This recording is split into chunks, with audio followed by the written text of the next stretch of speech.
What's up guys, Brian Lee from 8 Steps Forensics, and in Module 7 of Impromptu Speaking, we're going to be talking about your example notebook, or your impromptu notebook. So the notebook is extremely important in any impromptu speech.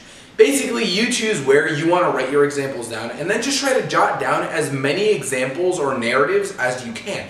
Anything you can use in an impromptu speech.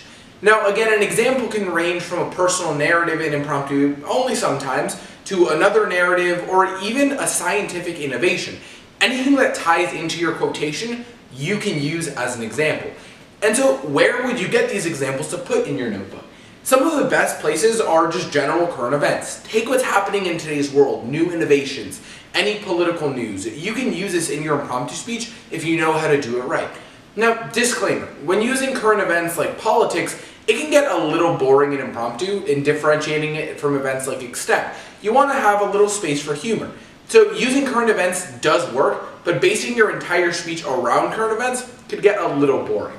But then everyday events you see. If you're walking down a mall and then you just get an idea, write it down in your impromptu notebook. And again, try to put examples into your notebook every single day. If you're putting at least 3 new examples in your book every day, you're going to have hundreds by the time a tournament comes. But it's really important to familiarize yourself and practice your examples. So familiarizing yourself with the examples you have in your notebook, so you know the narrative, you know all the links, and you know the story you're trying to tell. One of the biggest problems with impromptu, and that new impromptu speakers run into, is convoluted examples. Sometimes you have a really funny narrative or a really interesting story you want to tell, but because you're not very familiar with the story yet, it gets really complicated and too convoluted for the judge to follow.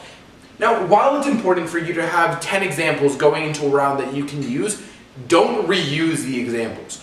So let's say I'm going into the second round of a tournament. I already in my head have 10 examples I know I can use. But if I select 3 of those examples, I cannot reuse those in another round. That just means you're going for the one instead of trying to make the event your own and making that impromptu speech as original as it can be. Having already familiarized examples and reusing them time and time again is a little against the point of impromptu speaking.